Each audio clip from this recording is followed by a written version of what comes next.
Hi everyone, if I haven't met you, my name is Haley and I'm just a Midwest girl trying her best. And today we are going to be talking about something different than my usual videos. Today I'm going to be talking about longevity and what the research says are the keys to living not only a longer life, but a better life.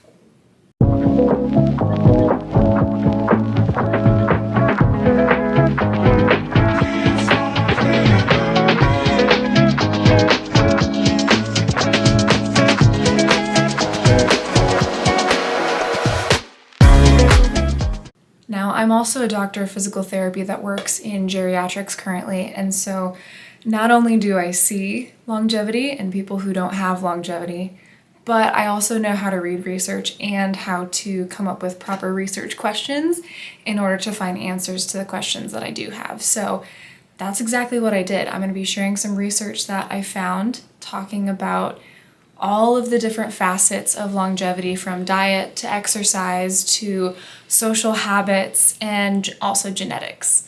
So let's get started.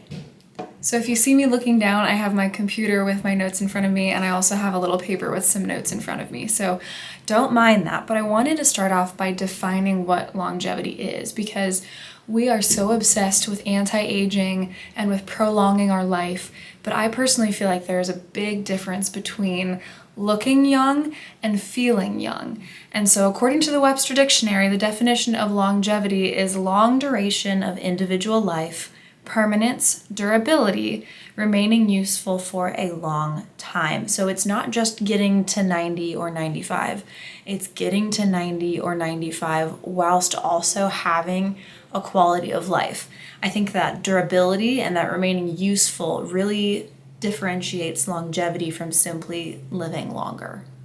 Now, when it comes to the evidence that I have for how to live longer and a better life, I'm going to start with what the research says, and then I'm going to go into some of my anecdotal evidence that I've seen from my job as a physical therapist in the geriatric setting.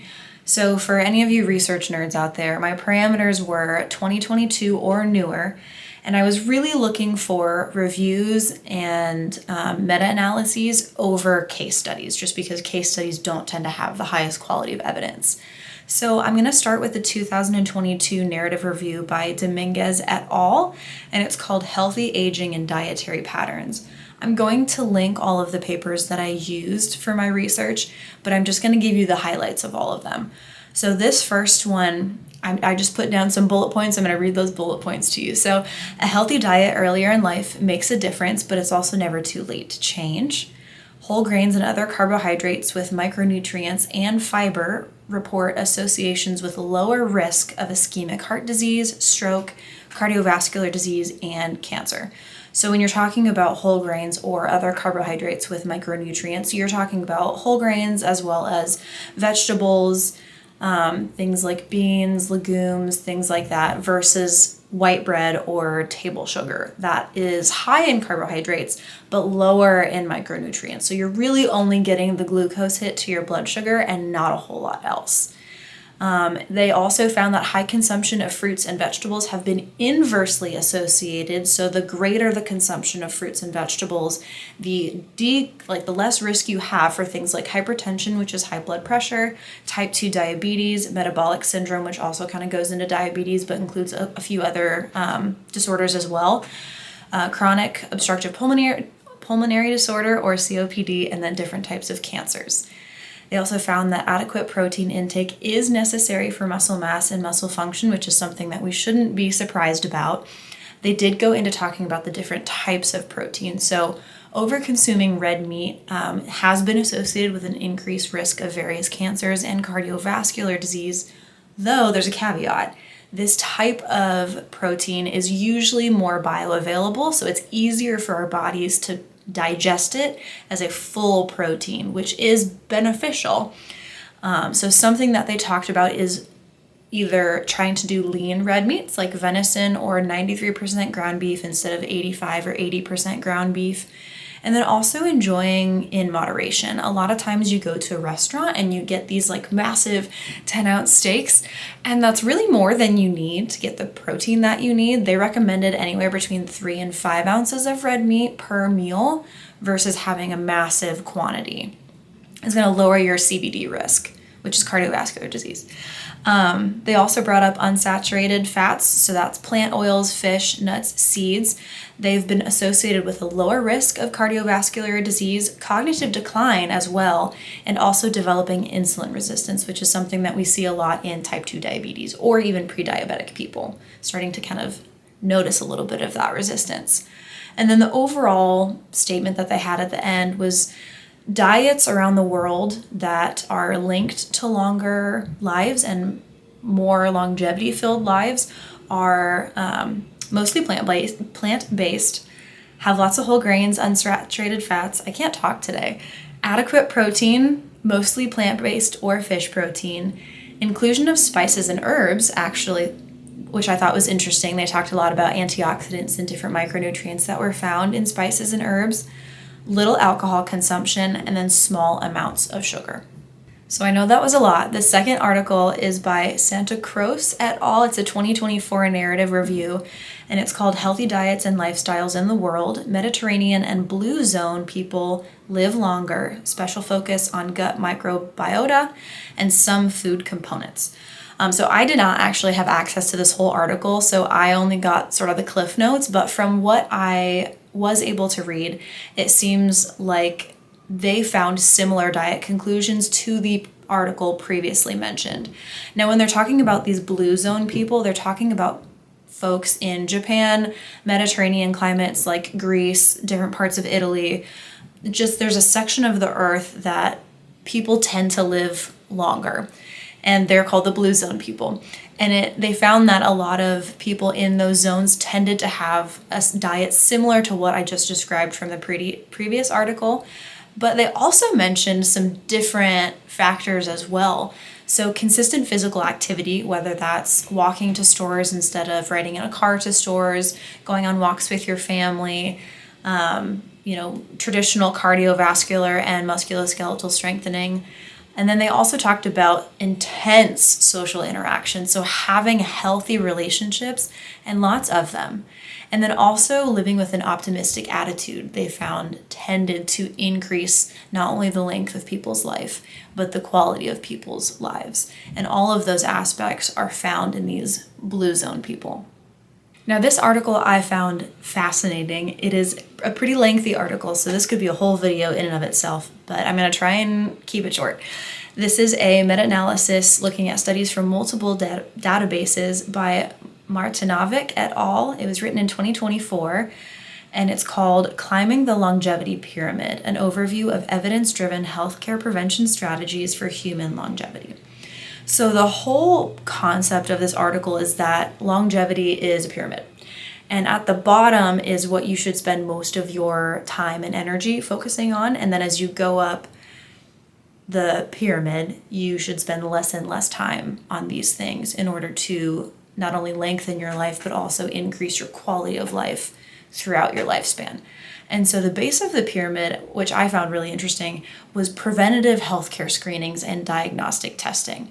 And so they included things like blood tests, knowing your genetic history, knowing inherited diseases that you might have, health and wellness testing, such as body composition, cardiovascular testing, strength, cancer screenings, blood pressure monitoring, and heart rate monitoring. And something that they brought up was the prevalence of wearable tech and how that's actually leading people to catch things earlier and earlier, because they have watches now you can monitor not only your heart rate, but your blood pressure, your pulse ox. They have little EKG sensors that you can buy where you just stick your thumbs on them now. I think they have them on Amazon for like $70, and it can detect things like atrial fibrillation, which is a leading cause of stroke. So, we're getting into an exciting point in terms of wearable technology and accessibility to that technology, where we can start to take a look at some of that stuff without even having to go to the doctor's office. So the second level of that pyramid that they talked about was lifestyle choices. And so this is things like diet, exercise, monitoring your stress, decreasing your smoking if you do smoke, decreasing your drinking if you do drink, monitoring how much caffeine you consume. And then I wanted to just bring up a couple special notes that I found interesting in that section of the paper. So when it comes to musculoskeletal exercise, so this is strength training, essentially. Muscle stores glucose. So a lot of people don't know that. And they do that so that you can use that glucose during strength training and other forms of musculoskeletal exercise, like stair climbing, hiking, things like that. And fun fact, the more skeletal muscle that you have, your blood sugar is actually more regulated because your muscle takes up more of that glucose, so it's not just floating freely in your bloodstream. And so it can actually increase insulin sensitivity and decrease your risk of type 2 diabetes the more muscle that you have. So, I'm a big cardio girly, and I'm always going to love cardio. And I think a lot of people preach that cardiovascular exercise is the most important exercise. And actually, as you get older, strength training starts to trump the beneficial effects of cardiovascular exercise, mostly because of that insulin resistance part of it. But also, having increased muscle mass is going to allow you to get up from a chair easier, get down and play with your grandkids on the floor easier, walk without a device easier for longer. So strength training is, I think, becoming more and more important in our culture, and I think that's a beneficial thing. They also talked about periods of fasting, which I don't think I would be able to get on that train ever. But they did find that periods of fasting can improve body composition, so increasing muscle, decreasing fat, as well as physiological function of our cells. And something they did mention is that this fasting period can include overnight sleep. So yeah, that can be a period of fasting that can help with the body composition and the physiological function of our cells and digestion. Something I need to mention right now is everyone should take this with a grain of salt. You should be talking to your own personal doctor, your own primary care provider, a licensed dietitian, your own physical therapist or naturopath that you see before you take any of this to heart. I am a licensed medical provider, but I am not your licensed medical provider. So before you take anything that was presented in this video and apply it to your life, please ask your doctor. This is not me giving you medical advice. This is just me reading some research for you to sort of think about. And then something that they talked about as well with some of the lifestyle choices is oral health, actually. And so poor oral health has been linked to physical frailty, such as sarcopenia, which is just muscle wasting, essentially, being at risk for requiring increased nursing cares later in life, and mortality. Now, it didn't really go into why that was, but I just thought it was something that was kind of interesting. So brush your teeth and remember to floss as well. We're still not done. There's a couple more things with this pyramid article. So the third line of defense, they actually talked about supplements. So I'm not a dietitian. I don't do a lot of supplements in my own personal life other than like a probiotic and some protein powder, but they did actually talk about some of the beneficial aspects of like IV supplements, powder supplements, different, over-the-counter supplements. So again, if that's something you're interested in, please consult your doctor or a licensed dietitian. They are going to be much more capable of helping you in that way. And then the fourth line that they talked about, fourth level on the pyramid, was pharmacological interventions. So that's medications, which is something that I am not going to talk anything about because I don't do medications. That's not within my scope of practice. Not going to talk about it. And then they also talked about non-pharmacological interventions as well, which some of this stuff I thought was interesting that it came after supplements. Some of the things that they mentioned were like sauna, cold immersion, infrared light therapy, which is becoming really popular these days, hyperbaric oxygen therapy, and then again, IV therapy. So the last article that I have to talk about is from Castruta. It is a literature review that was written in 2022, and it is called Genetic, Social, and Lifestyle Drivers of Healthy Aging and Longevity, Current Genetic Medicine Reports.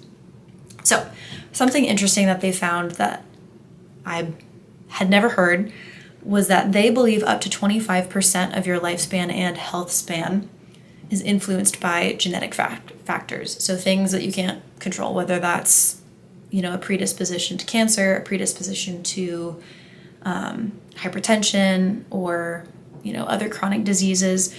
Up to 25% of your longevity is determined by your genes.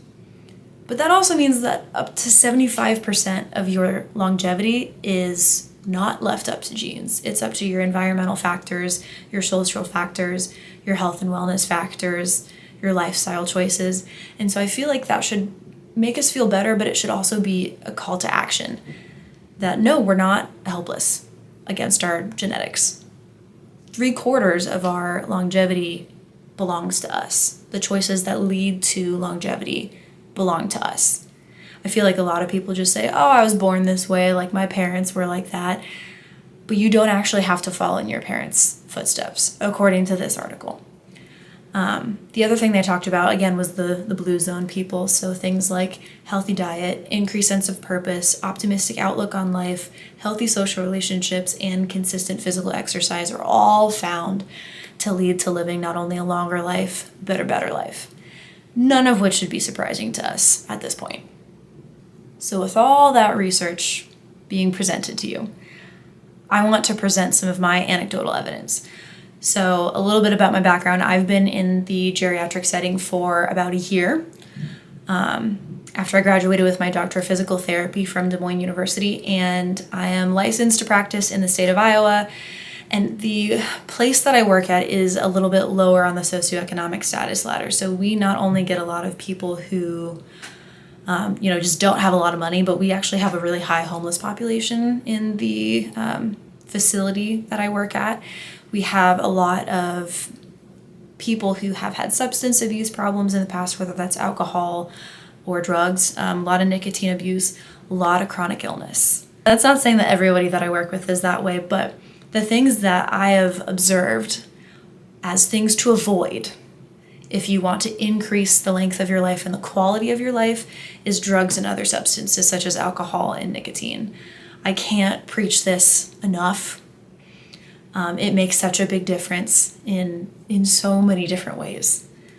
Another thing is unnecessary weight gain. Now, I'm not saying that you need to be a stick-thin grandma, but there's a difference between maybe having a little bit of extra cushion and being morbidly obese. And there have been several people that I've treated who were doing just fine before they broke their leg or before they broke their ankle or before they had a stroke. And then now all of a sudden they only have half of their limbs functional, or they only have 3 out of their 4 limbs functional. And all of a sudden, even though they were managing to carry their weight fine beforehand, now they can't. And so it doesn't really get you until you're down. And so avoiding unnecessary weight gain is something that I've personally seen is beneficial in order to recover from things that happen. And then the last thing is going to be maybe kind of controversial, but again, this is just what I've observed, going without insurance. Now, I don't really want to work till I'm 65. I would totally understand if you don't want to work till you're 65. However, please, please, please don't retire when you're 55 and then leave yourself without good insurance for 10 years. Because it does make a big difference in terms of your access to care. If you are on state-funded Medicaid and that's your only form of reimbursement, and you have 8 years until you qualify for federal Medicare. So private insurance is very expensive. I understand that that is not accessible to a lot of people, but if you can manage it, please try not to leave yourself without at least decent insurance. Even if it means paying a little bit extra per month to get it, get it. It is more important than going out to eat. It's more important than going to that concert. It's more important than that Netflix subscription service or that meal delivery service that you have. It is more important to have the best insurance that you can manage than to go without. Now, to end on a more positive note, I'm going to list some things that I think you should seek after if you want to lengthen your life and lengthen your quality of life. And that is maintain strength and mobility. Again, I'm a cardio girly. I'm going to be doing cardio probably until the day I die.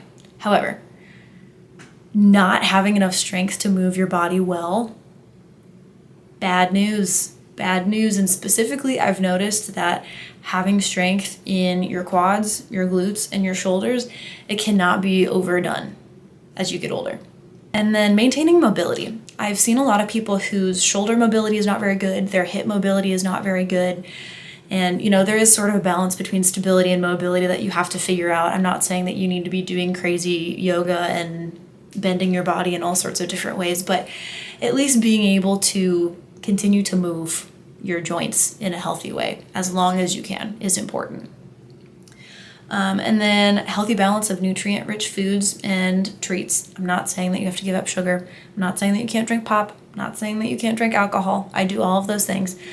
But trying to establish a healthy balance between the things that are really good for you and the things that just kind of give you a dopamine hit because they taste good. Finding a balance of those two things is really beneficial. And then balance. Balance is a huge thing in geriatric physical therapy, and it's one of those things that no one really works on until you have to. Start working on balance in your 40s, 50s, 60s. Hell, start in your 30s. Falls can be the end of someone. I can't remember what the statistic is, but if you end up in the hospital with a broken hip, like after the age of 75, your mortality increases significantly versus if you're not falling. So work on your balance before you even notice any problems. And once you do start noticing problems, reach out to a physical therapist. Look online for some resources for balance exercises that you can do at home because they're so important and they're so underutilized. And then the last thing is preventative healthcare screenings. This is something that I think a lot of people in their 20s, like myself, ignore because we're healthy, we're in our 20s, we're invincible, we don't need to go to the doctor. But there can actually be a lot of underlying asymptomatic things going on in our bodies that we don't realize unless we do the preventative screenings. There have been several people in my life who had cancer and they didn't really have any symptoms. It got caught in a mammogram. They wouldn't have been able to catch it if they didn't do their mammogram. Or if you have colorectal cancer, again, you might not have any symptoms, but unless you go in for your colonoscopy, you're never going to know. And especially when it comes to the oral aspect of things that I mentioned earlier, this is something that I'm really guilty of. I didn't go to the dentist for 3 or 4 years, and I didn't have any symptoms of gum recession. I went in, all of a sudden, I have gum recession. So I know that having regular preventative healthcare screenings is time consuming. It can be expensive. Sometimes it's not accessible to everybody, but again, if you can manage it, please do it. It makes a big difference. So that was a lot. And I'm not trying to overwhelm you. I'm also not saying that this is the standard in which you need to live your life in order to live a long life. This is just some correlations that the research has found. My goal with this video is to present some evidence that has been founded by some people much smarter than me. To hopefully explain it to you in a way that makes sense to you because that is something within my scope of practice, though I can't give you specific dietary advice or advice about supplements, medications. I can help explain what the people smarter than me have discovered and maybe give you some inspiration on things to implement in your life. As a culture right now, we're really obsessed with anti-aging. But when I think of anti-aging, I think of the facials and the facelifts and the fillers and the semen, whatever people are putting on their faces. And that's not bad. I don't think it's bad. But if I had to choose between investing my time and energy into longevity, living longer and better, versus looking like I'm in my 30s when I'm actually in my 60s, I'm going to go longevity all the way.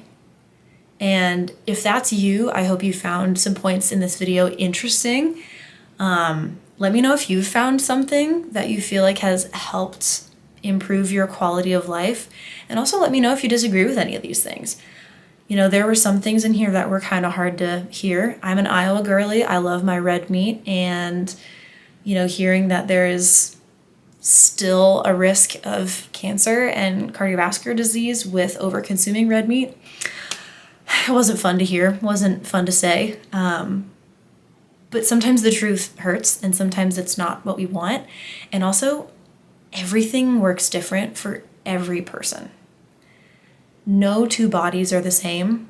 No two bodies react the same to specific diet and exercise and lifestyle routines.